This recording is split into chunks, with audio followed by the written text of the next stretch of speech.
Hello guys and welcome to r/no sleep. Today's story is kind of creepy and well, if you don't like quizzes, you're probably not gonna like this one.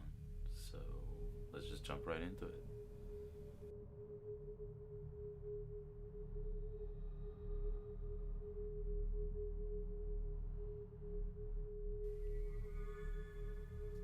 My friend sent me an online quiz and its questions became unsettling.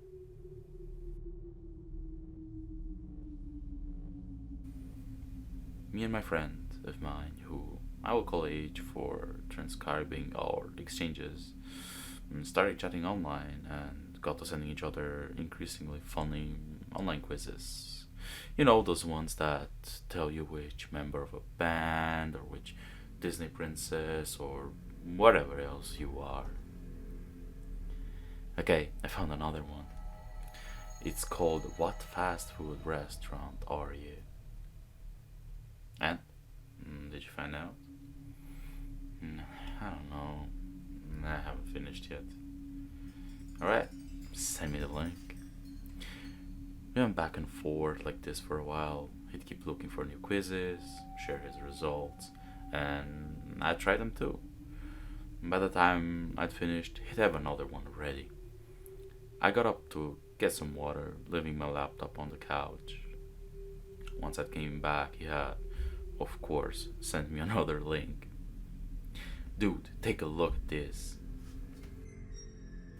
I clicked the link, expecting another quiz. I was surprised, however, by the rather plain page that greeted me.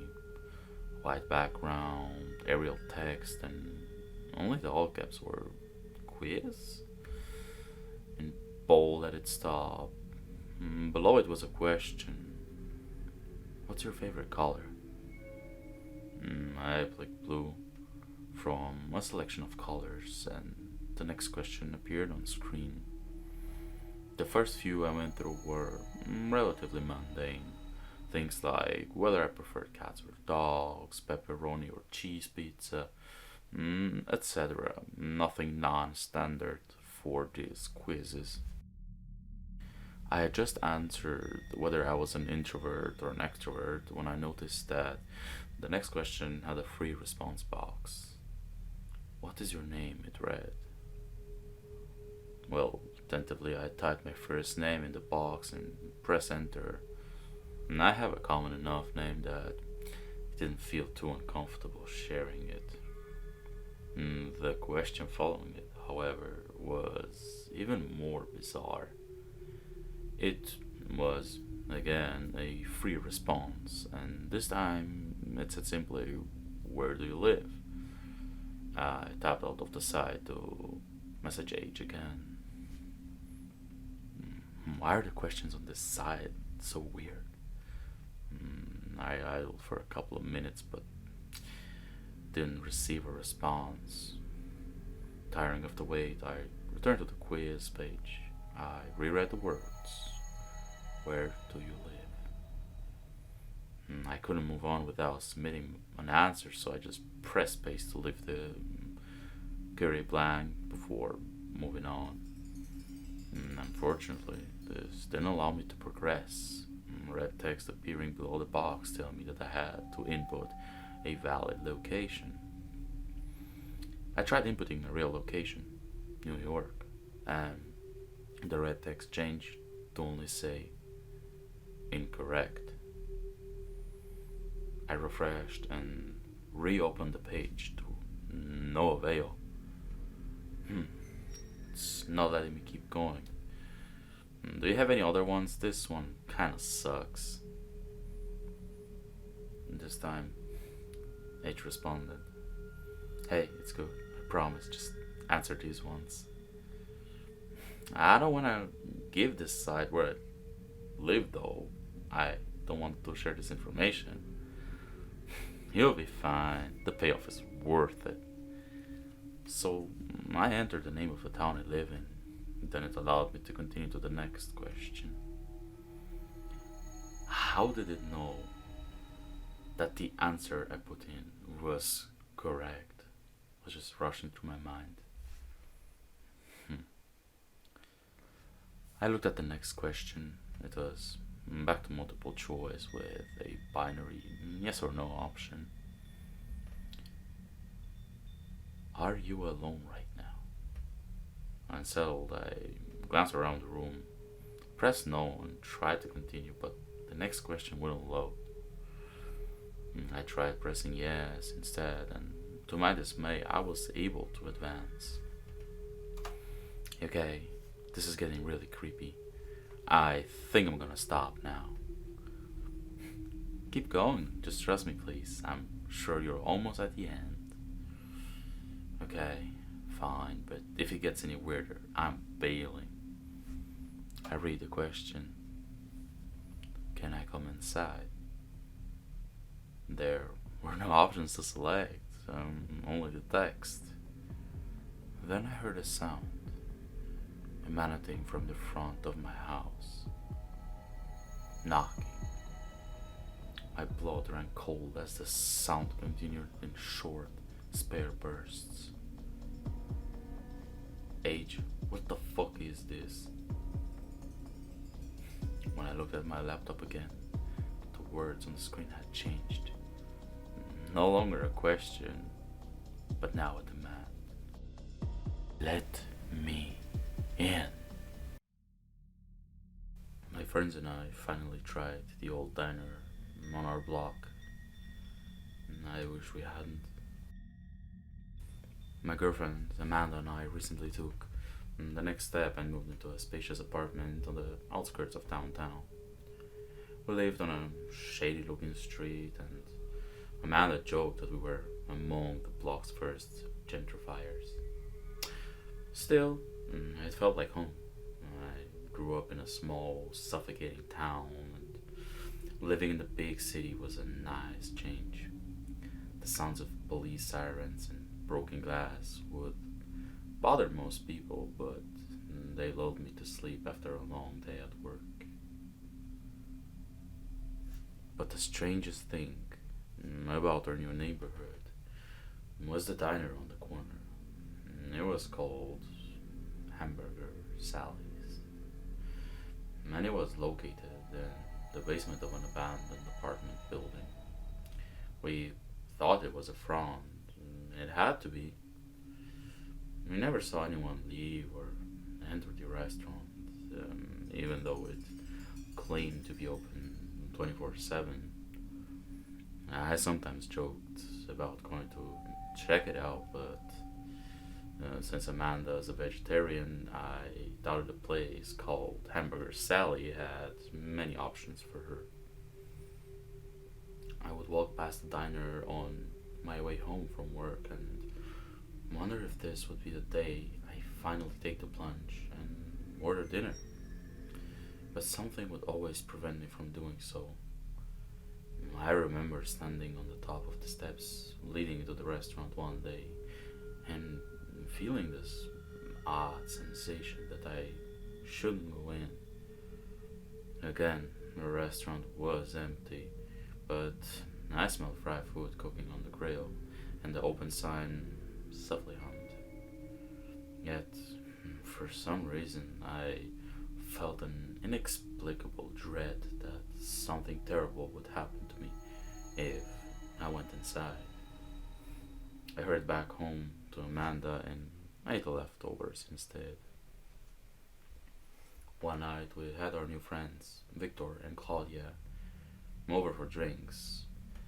They were about our age and moved into the building shortly before we did. Claudia and Amanda also worked for the same firm, but never put two and two together. I had a feeling we would become close. We were talking about the restaurants we wanted to try when Amanda brought up Hamburger Sally's. Claudia's eyes grew wide. Yes, what? Is this that place? Victor and I always pass by it, but we've never gone in. Victor took a swig of his old-fashioned. I think it's used to launder money. That's what he said, Amanda yelled with excitement. I don't think I know anyone who's been there. I paused my line cutting to chime in and tell everyone about my recent experience with a restaurant. How creepy, Victor responded. That makes me want to go even more now. Plus, it's a hole in the wall diner, so the food's probably gonna be pretty good, added Claudia. I'll even try something with meat, Amanda explained with a giggle. Well, it's a sell then, I said. We plan to do a bar crawl with mutual friends and the following weekend. Hamburger salads would be the perfect spot for some late night munchies. And I passed by there every evening during the week and still felt the same uneasiness from before. Just what the hell was going on in there? Friday evening came and we began our bar crawl. I was in a foul mood because I had to finish a last minute report my boss assigned and couldn't indulge until the final stop. Victor and Claudia were party animals and I had some catching up to do. I was on my fourth shot of tequila when the lights in the pub flashed to let us know it was time to close out our tabs. Onward to Sally's, Victor exclaimed, wearing a sea captain's hat he stole from the tiki bar we had previously visited. We made it back to the train home and soon found ourselves on our block. The restaurant's faded neon sign flickered, a joint unlike any other. Victor stumbled down the steps and almost faceplanted into the door, and Claudia rushed to help him.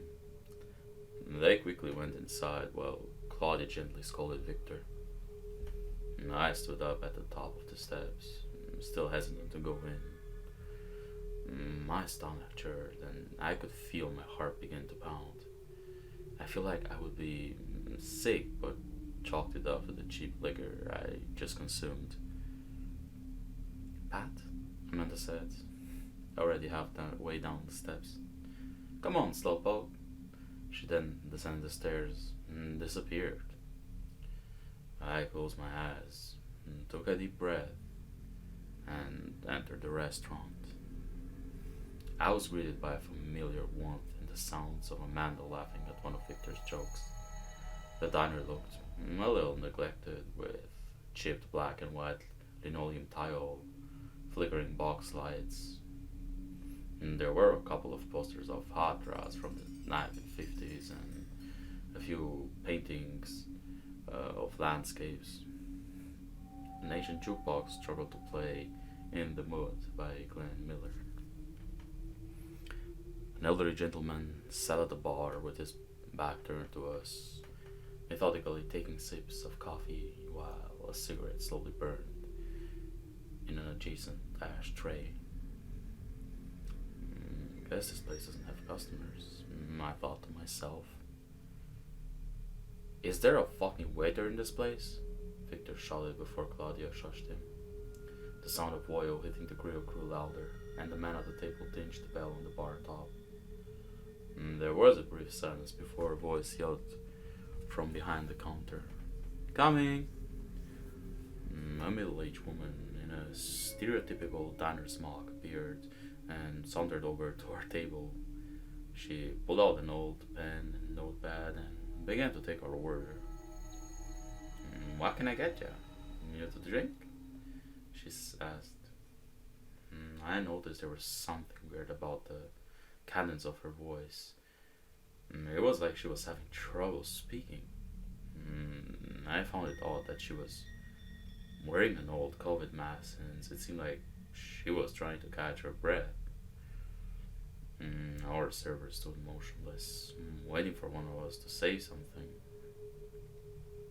Victor finally spoke. Are you the Hamburger Sally? He slurred and then blenched. The waitress tilted her head to look at Victor. No, Sally is out today. My name is Dawn. She then pointed to the name tag on her apron. Some coffee would be nice, Claudia said politely before glaring at Victor. Coffee for me as well, please, Amanda said while still looking down at her menu. And for you? Dawn asked me. I turned to look at her, and a feeling of anxiousness immediately shot through my brain. It was her eyes. I didn't know how to describe them, but they looked out of place. One of Dawn's eyes was off to the side, while the other one was slightly off center. It was like she was wearing a wrinkled mask that didn't quite fit her face. And the color, I had never seen eyes that black before. Hmm, water is fine, I guess, I said, quickly turning my head away from the waitress. She lingered briefly at our table and then disappeared behind the counter. While everyone debated their favorite bar of the evening, I tried to get another look at our server. The elderly man hadn't moved since he rang the bell and continued to sip coffee. I squinted my eyes to check if I could see into the kitchen, but only saw shadowy silhouettes moving around in the back. I was startled by a loud bang from the kitchen and then saw Dawn appear with everyone's drinks on a safe tray. May I take your order? She asked. Victor gulped down his coffee with both hands. I'll have the chicken fried steak with mashed potatoes and fried okra. Claudia rolled her eyes. Can I get tuna melt? Really, guys? Amanda asked. We're at Hamburger Sally's and you don't get a burger? She shook her head. I'll have the old-fashioned cheeseburger. Oh, and can I also get a vanilla milkshake?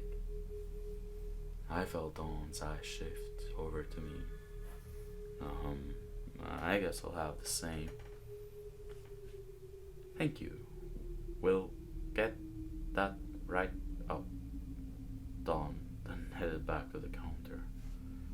I leaned in to whisper, did y'all notice something off about our waitress? The other three looked at me quizzically. Not really, Claudia said, though I am worried she may have emphysema or something. What should we be looking for? Victor asked. I don't know, there just seems something off about her. Honestly, there's something totally bizarre with this place. Yeah, it's an old diner, Amanda said firmly. Are you doing alright? Should I grab a pindolo from my purse? You're probably still stressed from all that work you had to do today. I waved her off. No, I'm fine. You're right, I just need to calm down. Victor smirked and then pulled out 2 nips of Jack Daniels. I've got something better than a beta blocker. I snatched them from his hands and shoved them down my throat while the others cheered me on at the booth. We made some small talk before Dawn brought our food to us. And it was decent. Not totally out of this world, but perfectly acceptable for a run-down diner that never sleeps.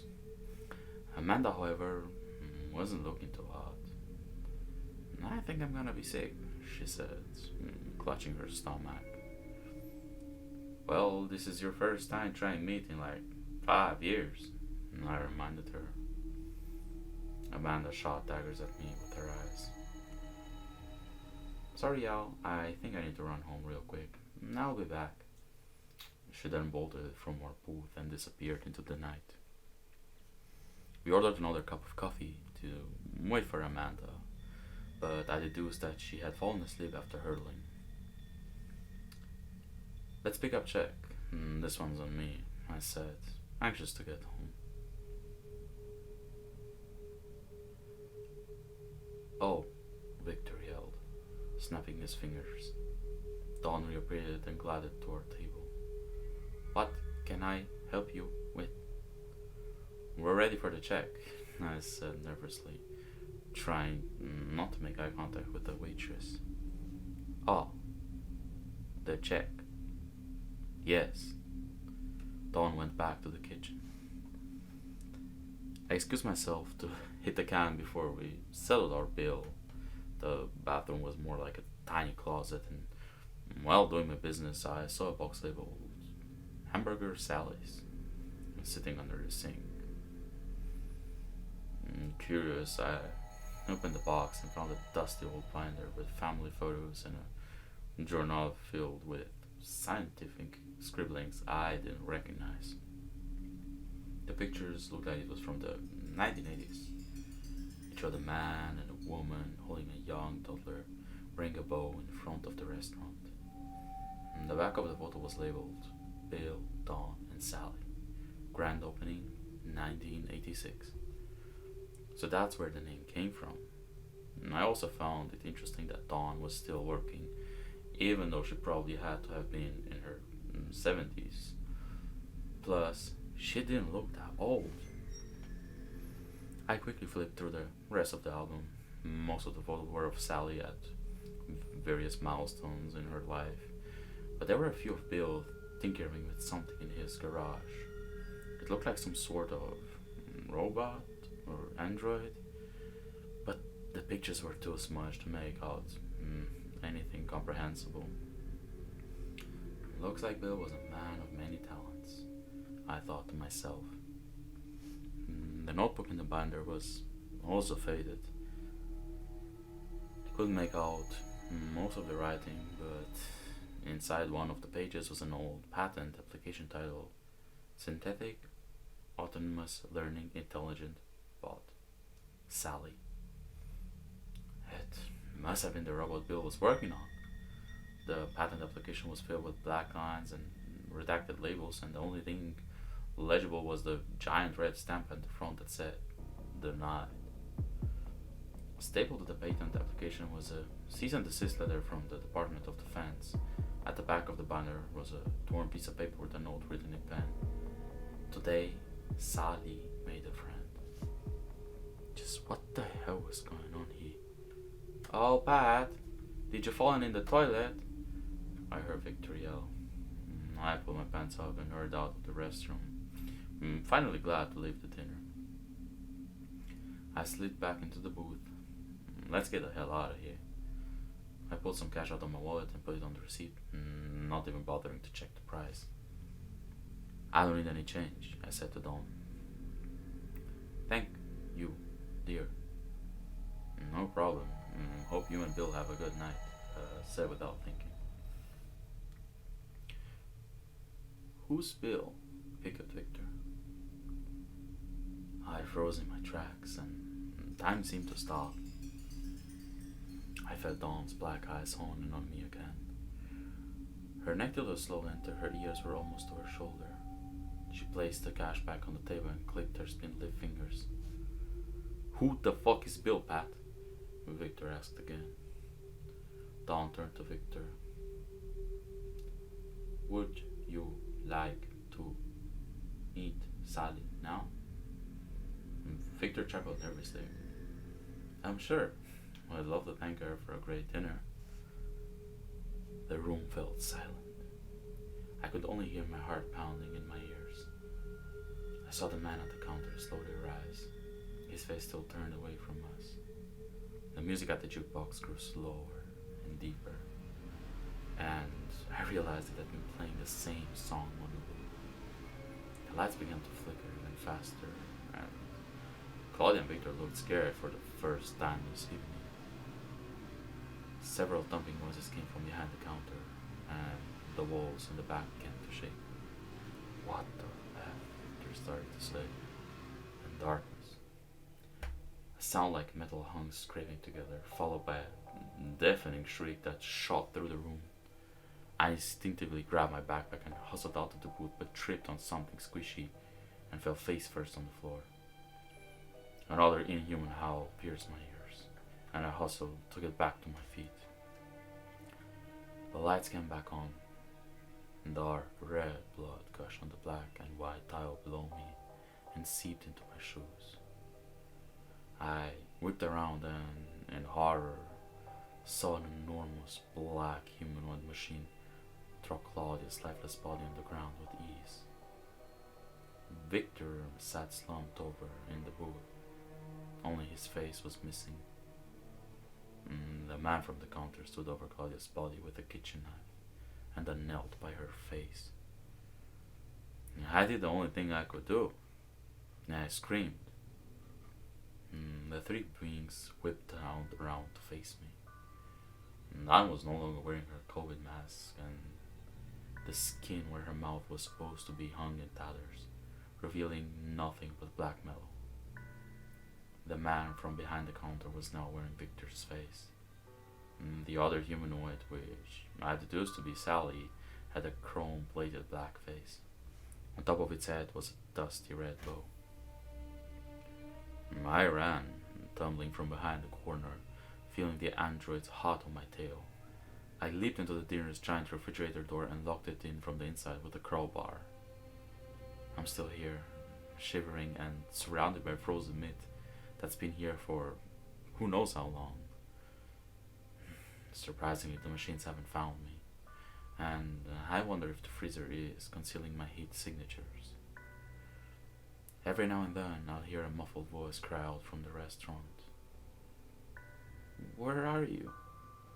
the voice will say.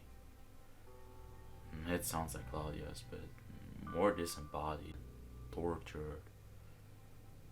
"Papa isn't mad. Come out to play." That one sounds like Victor's, but totally devoid of his free-spirited charm. But there's one I don't recognize, and it startles me every time I hear it. "Sally needs a new face." The androids are either gonna find me or I'm gonna freeze to death.